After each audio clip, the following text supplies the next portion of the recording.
Dear students, myself Dr. Ashish Garg, Associate Professor in Chemistry, SEET, R.N. Ruia Government College, Ramgarh Shekhawati, district Sikar, Rajasthan.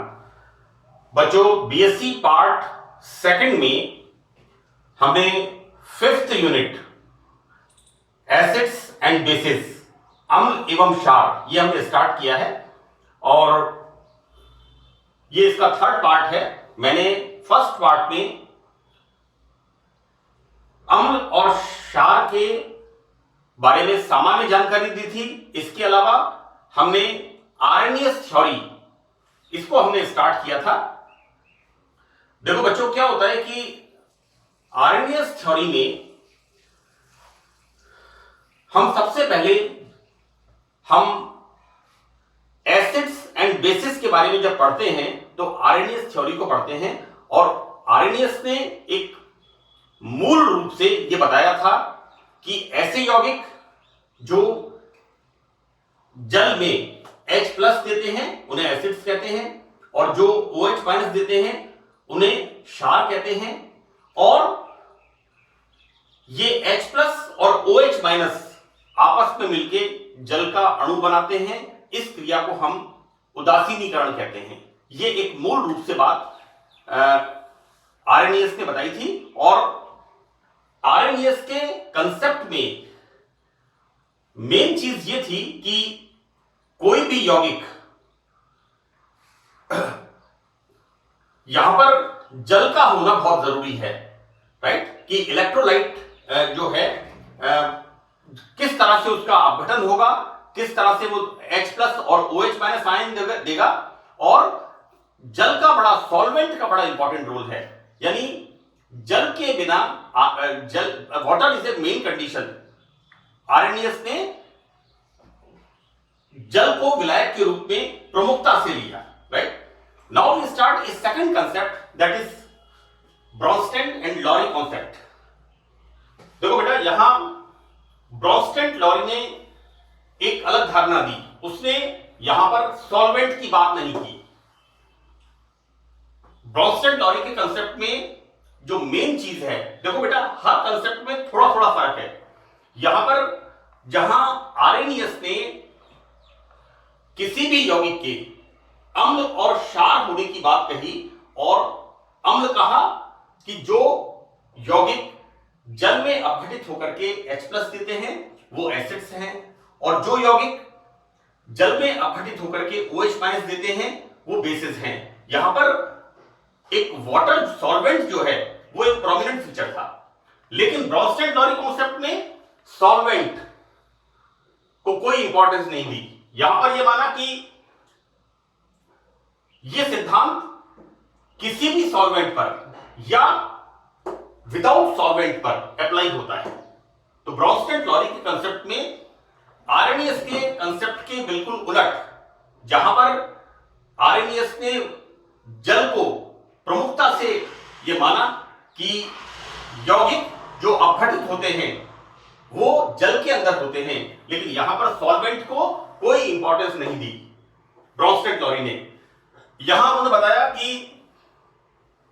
ये मैंने inverted commas में लिखा है, इसका जो एब्स्ट्रैक्ट है इस थ्योरी का, कि अम्ल वह पदार्थ हैं जिनमें प्रोटॉन देने की प्रवृत्ति होती है और क्षार वह पदार्थ हैं जिनमें प्रोटॉन ग्रहण करने की प्रवृत्ति होती है, राइट।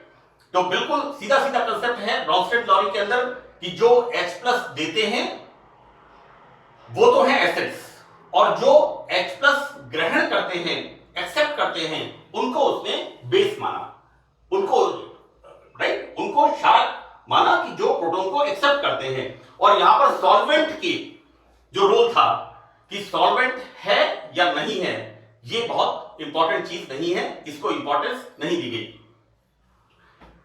बच्चों, यहां पर मैंने थोड़ा सा इसका कंपैरिजन किया है कि आरएनएस परिभाषा की तहत क्षारक हाइड्रोक्साइड तक सीमित नहीं है, बल्कि कोई भी प्रोटॉन ग्रहण करने की क्षमता रखने वाला यौगिक क्षारक होगा, राइट। हमने वहां पर आरएनएस ने क्या बताया था, उदासीनीकरण अभिक्रिया, और उदासीनीकरण अभिक्रिया में क्या बताया था, H प्लस OH माइनस। लेकिन यहां पर ब्रॉन्स्टेड लॉरी ने यह बताया कि जो प्रोटॉन एक्सेप्ट करता है, राइट, वो यौगिक बेसिक इन नेचर होगा, क्षारक होगा। इस प्रकार यहां पर हम देखते क्या है कि HCl gas, right, HCl is the gas, और इसको जब हम जल में घोलते हैं तो यहां पर नेचुरली HCl क्या देगा, H प्लस, और H प्लस देगा यहां पर बच्चों। अब इस अभिक्रिया में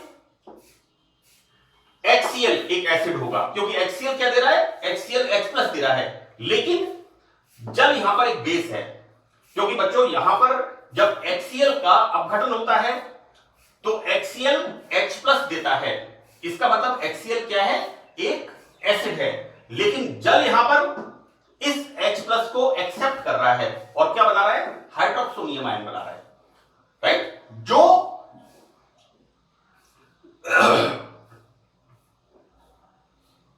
यहां पर जैसे बताया बच्चों की, जिसमें प्रोटॉन ग्रहण करने की प्रवृत्ति होती है, यहां पर प्रोटॉन कौन ग्रहण कर रहा है, HCl से H प्लस जल का अणु ग्रहण करता है और क्या बनाता है, हाइड्रोक्सोनियम। तो यहां पर वाटर क्या हो गया, water is act as a base. तो बेटा यहां पर क्या हो गया कि HCl को जब हम जल में घोलते हैं तो बच्चों यहां पर HCl H प्लस आयन देता है। तो यहां पर HCl चूंकि H प्लस आयन देता है इसलिए HCl हो गया एसिड, और जल H2O ये H प्लस को एक्सेप्ट करता है और क्या बनाता है, हाइड्रोक्सोनियम। तो ये हो गया एक बेस। अब देखिए हम आगे देखते हैं यहां पर कि एक सेकंड एग्जांपल लेते हैं बच्चों कि जल में अमोनिया को घोलते हैं, हमें पता है क्या बनता है, NH4OH। जब हम अमोनिया गैस वाटर के अंदर पास करते हैं तो अमोनियम हाइड्रोक्साइड बनता है। अब बेटा देखो यहां पर क्या हो रहा है, NH3 जल से एक प्रोटॉन एक्सेप्ट करता है और क्या बना लेता है, अमोनियम। ये NH3 इससे H प्लस एक्सेप्ट कर रहा है और ये बना लेता है अमोनियम। तो बेटा यहां पर जल तो हो गया एक एसिड, राइट, जल क्या दे रहा है यहां पर, H प्लस।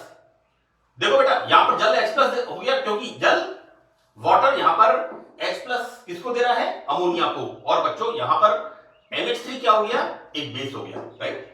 ऊपर वाले एग्जांपल में हमने क्या देखा, HCl गैस को जब हम जल में घोलते हैं तो HCl एक H प्लस प्रोटॉन रिलीज करता है, तो HCl क्या हो गया, एक एसिड, वाइल H2O जल का अणु इस प्रोटॉन को एक्सेप्ट करता है, ये हो गया बेस। तो this is the concept. Second example में हमने क्या देखा कि जब हम अमोनिया गैस को जल में पास करते हैं या पानी के अंदर घोलते हैं तो यहां पर H प्लस कौन दे रहा है, वाटर मॉलिक्यूल, राइट, और H प्लस को ग्रहण कौन कर रहा है, NH3 का मॉलिक्यूल। तो फॉर्मेशन हो गया NH4 plus and OH minus, यानी ऊपर वाले का उल्टा। यहां पर बच्चों ये काम कर रहा है बेस का, यहां पर ये काम कर रहा है एसिड का, राइट। तो बच्चों यहां पर हम देखते हैं कि एक दूसरा एग्जांपल, बात हम कर रहे हैं H2SO4 और हम कहते हैं कि H2SO4 नाम सुनते ही it is a strong acid. तो H2SO4 जलीय माध्यम में तो एक अम्ल है, लेकिन यदि हम H2SO4 को परक्लोरिक एसिड HClO4 में के साथ रिएक्शन कराते हैं तो यहां पर बच्चों, यहां पर ये वाटर के अंदर H2SO4 वाटर के अंदर प्रोटॉन दे रहा है और जल क्या कर रहा है, प्रोटॉन को एक्सेप्ट कर रहा है। यहां पर बच्चों जल क्या हो गया, बेस, क्योंकि ये H2SO4 से जो H प्लस रिलीज हो रहा है उसको एक्सेप्ट कर रहा है, राइट। तो water is act as a base, right, जबकि यहां पर H2SO4 प्रोटॉन देने वाला है इसलिए H2SO4 is act as a acid, correct. Second reaction कि जब हम HClO4 पर क्लोरिक एसिड और सल्फ्यूरिक एसिड को मिक्स करते हैं तो क्या होता है, यहां पर बच्चों पर परक्लोरिक एसिड H+ आयन मुक्त करता है और H2SO4 इसको एक्सेप्ट कर रहा है। यहां पर इस रिएक्शन के अंदर बिल्कुल कंसेप्ट अलग है। यहां पर H2SO4 परक्लोरिक एसिड से एक प्रोटॉन को एक्सेप्ट करके इस तरह का धनायन बना रहा है। इसका मतलब यहां पर सल्फ्यूरिक एसिड हो गया बेस और परक्लोरिक एसिड हो गया एसिड, क्योंकि यहां पर परक्लोरिक एसिड एक प्रोटॉन रिलीज कर रहा है। हमने यहां पर बताया बेटा यहां पर कि जो प्रोटॉन देता है वो तो होता है एसिड और जो प्रोटॉन एक्सेप्ट करता है वो होता है बेस। हम यहां पर देखेंगे कि परक्लोरिक एसिड प्रोटॉन दे रहा है और सल्फ्यूरिक एसिड प्रोटॉन ले रहा है। यहां पर सल्फ्यूरिक एसिड इस जगह पर हम देखेंगे, यानी रिएक्टेंट बदलने पर ब्राउनस्टेन-लॉरी के हिसाब से रिएक्टिविटी चेंज होती है। एक और एग्जांपल यहां पर है कि कई बार कुछ आयन भी अम्ल या क्षारक हो सकते हैं। अब जैसे हम बात करें यहां पर अमोनियम आयन की, राइट, तो देखो बेटा यहां पर अमोनियम आयन H+ रिलीज करता है, राइट, और तो अमोनियम आयन H+ रिलीज कर रहा है। इसका मतलब यहां पर अमोनियम आयन क्या हो गया, एसिड, और H2O क्या हो गया, इस प्रोटॉन को एक्सेप्ट कर रहा है and formation of hydroxylium ion. तो बच्चों यहां पर ये बन गया it's act as a base. यानी हम यहां पर ये देखते हैं कि जैसे जैसे रिएक्टेंट चेंज होते हैं तो एसिड बेस के अंदर परिवर्तन हम देखते हैं, लेकिन मूल रूप से बात यह है कि ब्राउनस्टेन-लॉरी कॉन्सेप्ट में सॉल्वेंट है या नहीं है ये इंपॉर्टेंट नहीं है। यहां पर इंपॉर्टेंट ये है कि जो प्रोटॉन रिलीज कर रहा है वो तो है एसिड, जो देता है जिसपे प्रोटॉन देने की प्रवृत्ति होती है वो तो होता है एसिड, और जो प्रोटॉन एक्सेप्ट करता है, जो प्रोटॉन ग्रहण करता है वो होता है बेस। तो this is the Bronsted Lowry concept, right. हम अब तक अगर कोई हमें ये कहे इस रिएक्शन के बारे में कि यहां पर sulphuric acid is the strong acid, no, sulphuric acid यहां पर परक्लोरिक एसिड से जो H+ रिलीज होता है उसको यहां पर एक्सेप्ट करता है, राइट। तो sulphuric acid is act as a base in this reaction while perchloric acid is act as a acid, क्योंकि ये H+ रिलीज करता है, राइट। तो this is the Bronsted Lowry concept. बच्चों यहां पर ये जो ब्राउनस्टेन-लॉरी कॉन्सेप्ट है इसके अंदर एक बड़ा इंपॉर्टेंट टॉपिक है, ये है संयुग्मी अम्ल क्षार युग्म, right, conjugated acid base pair.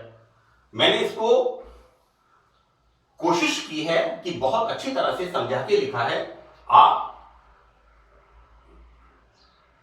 इस लेक्चर को कम से कम 2-3 बार कंसंट्रेशन के साथ आप सुनेंगे तो आपको ये चीज बिल्कुल क्लियर हो जाएगी। देखो बेटा, ब्राउनस्टेन-लॉरी सिद्धांत से अम्ल क्या होता है, जो प्रोटॉन देता है। यह बात मैंने शुरू में लिखी है। अम्ल वह पदार्थ है जो प्रोटॉन देता है और क्षार वह पदार्थ है जो प्रोटॉन लेता है। और यहां पर सॉल्वेंट, इसको हमने इंपॉर्टेंट नहीं माना है, राइट। जबकि आर्रेनियस सिद्धांत में क्या माना है कि जो इलेक्ट्रोलाइटिक रिएक्शन होनी है H+ और OH-, उसके लिए वाटर को इंपॉर्टेंस दी है। यानी वहां पर अगर जल में क्रिया होती है H+ और OH-, तो आर्रेनियस कॉन्सेप्ट हमारा इंप्लीमेंट या एप्लीकेबल होता है।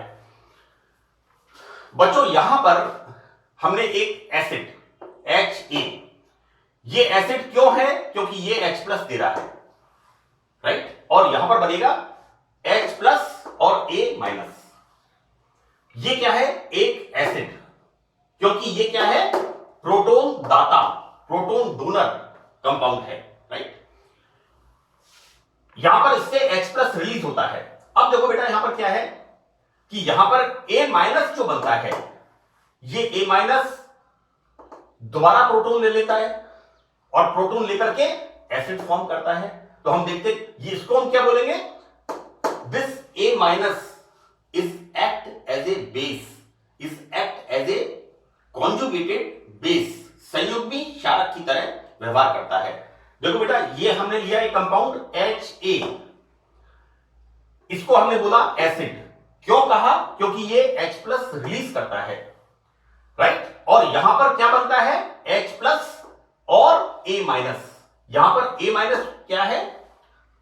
It's a conjugated base, right. किस तरह से? ये A- प्रोटॉन लेने की क्षमता रखता है और वापस एसिड का फॉर्मेशन करता है। हम देखो इसको देखते हैं कि यहां A- एक प्रोटॉन रहित आयन है, ऑब्वियसली यहां पर A- is a anion, right. और ये एनायन जिसमें प्रोटॉन ग्रहण करके HA अम्ल बनाने की प्रवृत्ति होती है, राइट।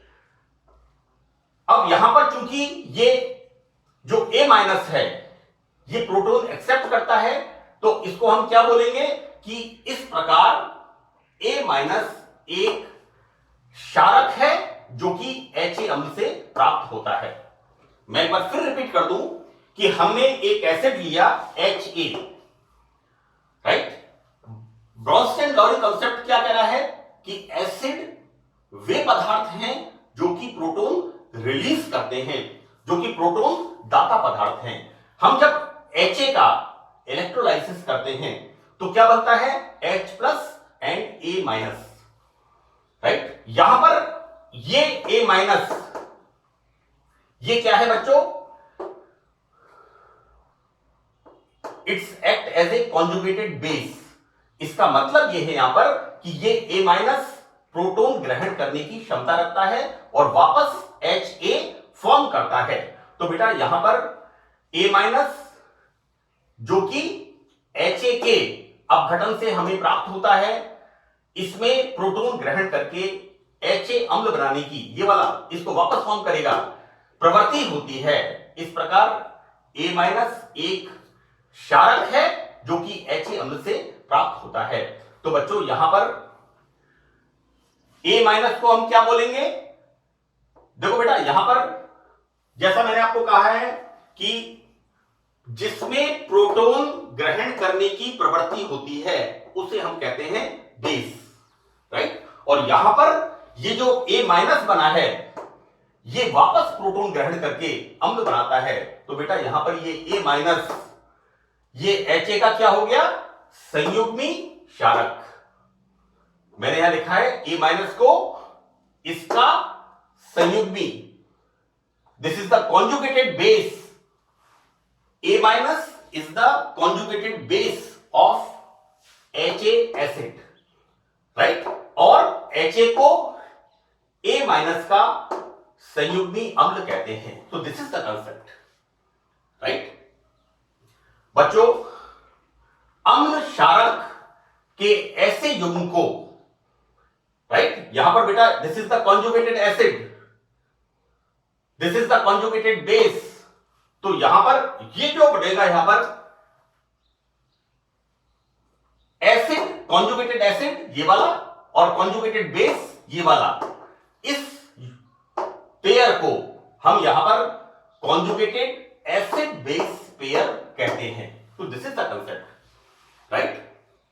मोटी मोटी बात यह है, हम इसको कहें कि जो प्रोटॉन देते हैं वो तो है एसिड्स और जो प्रोटॉन एक्सेप्ट करते हैं वो है बेसिस, राइट। और ब्रॉन्स्टेन-लॉरी के अंदर जो ये कंसेप्ट है conjugated acid base pair, right, कि हमने एक एसिड जो प्रोटॉन देता है तो it's act as a acid, right. और इससे जो A- बनता है, ये A- के अंदर प्रोटॉन लेने की प्रवृत्ति होती है और दोबारा ये HA एसिड को फॉर्म करता है। तो चूंकि इसके अंदर प्रोटॉन लेने की प्रवृत्ति होती है तो इसे हम कहते हैं कॉन्जुगेटेड बेस, और ये जो फॉर्म इससे होता है this is the conjugated acid and this concept is called conjugated acid base pair. ये कंसेप्ट होता है बेसिकली। अब देखो बेटा, यहां पर इसको हमने किस तरह से देखा है कि यहां पर हम देखते हैं कि लेकिन जब अम्ल किसी क्षारक से अभिक्रिया कराते हैं, ये तो बात हो गई एसिड के इलेक्ट्रोलाइसिस की। यहां पर जब हम इस एसिड की क्रिया किसी बेस के साथ कराते हैं, तो देखो बेटा क्या होगा यहां पर कि जब अम्ल Ha की किसी बेस B- से क्रिया कराते हैं, तो यहां पर Ha से प्रोटॉन कौन एक्सेप्ट करेगा? ये, और क्या बना लेगा? Hb, right. यहां पर देखो बेटा, मैं आपको फिर बताऊं एक बार कि पहले हम क्या बता रहे हैं कॉन्जुगेटेड एसिड बेस पेयर के अंदर कि एक एसिड का जब इलेक्ट्रोलाइसिस होता है, राइट, और दूसरे हम सेकंड कंडीशन कि जब ये जो एसिड है Ha, इसकी रिएक्शन हम किसी बेस के साथ कराते हैं। तो बच्चों यहां पर ये जो Ha है जब बेस के साथ रिएक्शन करेगा तो यहां पर ये बना लेगा Hb, और क्या रिलीज होगा यहां पर A-। तो हम देखते हैं आगे इसके अंदर कि यहां Ha से H प्लस को कौन एक्सेप्ट करेगा?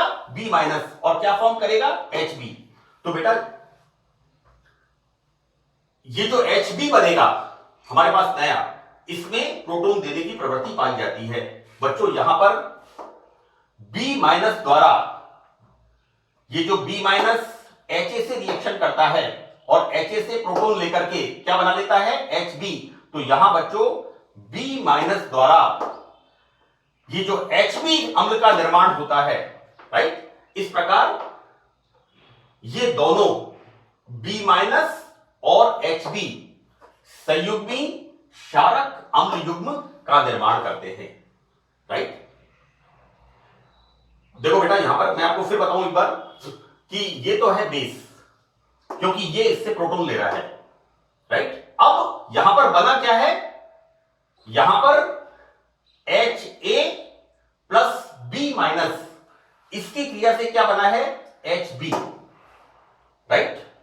और ये तो है बेस, और यहां पर बच्चों ये जो Hb जो बनता है, ये Hb प्रोटॉन रिलीज करता है, तो ये बच्चों हो गया अम्ल। तो इस तरह से जो बनता है, इस प्रकार यहां पर बच्चों B- और Hb इन दोनों को, this is the conjugated base, ये प्रोटॉन एक्सेप्ट करता है और क्या बना रहा है? Hb। और Hb क्या कर रहा है? प्रोटॉन रिलीज करता है। जो प्रोटॉन देता है, जिनमें प्रोटॉन देने की प्रवृत्ति होती है, तो बच्चों यहां पर Hb यहां पर जो बनता है ये H प्लस रिलीज करता है, तो ये हो गया एसिड, और इसको हम कहते हैं कॉन्जुगेटेड बेस एसिड पेयर का निर्माण करते हैं। तो ये दो बातें यहां पर बड़ी इंपॉर्टेंट हैं कि आगे हम देखते हैं कि इस प्रकार संयुग्मी अम्ल एक सामान्य अम्ल है तथा एक संयुग्मी क्षारक एक सामान्य क्षारक है। यानी यहां पर हम देखते हैं कि BH, this is the BH, Hb है ना। ये जब बच्चों B- ये बच्चों बेस है और ये H प्लस है, ये जब जुड़ता है this is the formation of conjugated acid. अब बेटा यहां पर इन दोनों रिएक्शंस को जब हम जोड़ते हैं तो यहां पर Ha प्लस B, अम्ल एक और क्षारक B, तो बच्चों यहां पर फॉर्मेशन होता है संयुग्मी क्षारक और संयुग्मी अम्ल। ये जो मैंने आपको कंसेप्ट बताया है, इसको कंटिन्यू करूंगा पार्ट 4 के अंदर। अब हम एग्जांपल लेंगे कि हम HCl गैस के जल में घुलने की क्रिया उदाहरण लेके समझाते हैं। देखो बेटा होता क्या है कि जब HCl, मैं आपको अभी वर्बली बता रहा हूं कि HCl प्लस H2O, राइट, यहां पर क्या होगा? H प्लस रिलीज होगा और वो H प्लस को कौन एक्सेप्ट करेगा? H2O, और क्या बनाएगा? H3O plus hydroxonium plus Cl minus, right. तो ये बच्चों जो कॉन्जुगेटेड एसिड बेस पेयर की जो एग्जांपल है, HCl गैस को जल में घोलने पर किस प्रकार कॉन्जुगेटेड एसिड बेस पेयर का फॉर्मेशन होगा। इस एग्जांपल को मैं आपको पार्ट 4 के अंदर एक्सप्लेन करूंगा, राइट। ओवरऑल मैं आपको कंक्लूसिवली बता दूं, देखो हम इसके बाद लुईस कंसेप्ट पढ़ेंगे, राइट। आरएनएस कंसेप्ट में क्या पढ़ा कि जो H+ देते हैं, जो OH- देते हैं, और ये किसमें देते हैं, we use water as a solvent, यानी जल के अंदर जो H+ देते हैं वो तो है एसिड्स, और जो वाटर के अंदर OH- देते हैं उन्हें हम कहते हैं बेसिस, राइट। ब्रॉन्स्टेड-लॉरी कॉन्सेप्ट जो आरएनएस के बाद हम पढ़ते हैं, यहां पर इसको हम कहते हैं कि एसिड्स जो प्रोटॉन देते हैं और बेसिस जो प्रोटॉन एक्सेप्ट करते हैं, राइट। और यहां पर सॉल्वेंट को गौण मान लिया, सॉल्वेंट को यहां नेग्लिजिबल मान लिया, है ना। जबकि आरएनएस सिद्धांत के अंदर जो भी प्रोसेस हो रहा है आयोनाइजेशन का, इलेक्ट्रोलाइसिस का, उसमें वाटर इंपॉर्टेंट है, राइट। और यहां पर मैंने आपको बताया कि किस तरह से संयुग्मी अम्ल एवं क्षारक युग्म बनते हैं, और इसका जो एग्जांपल है कि HCl गैस को जब हम जल में डिसॉल्व करते हैं तो किस तरह से conjugated acid and base pair का फॉर्मेशन होगा। बच्चों HCl, this is the process, right. HCl को हमने वाटर में डिसॉल्व किया, HCl ने H+ रिलीज किया, और क्या फॉर्मेशन हुआ यहां पर, H3O+, राइट। तो बच्चों इसने इसको एक्सेप्ट किया, तो दिस इज द बेस। अब यहां पर ये जो Cl- है, इसमें क्या होगा, इससे this is the reversible process. इस Cl- में प्रोटॉन लेने की प्रवृत्ति है और ये वापस HCl फॉर्म करेगा, राइट। मैं इस एग्जांपल को पार्ट 4 में एक्सप्लेन करूंगा, तो पार्ट 3 के लिए इतना ही। Thank you.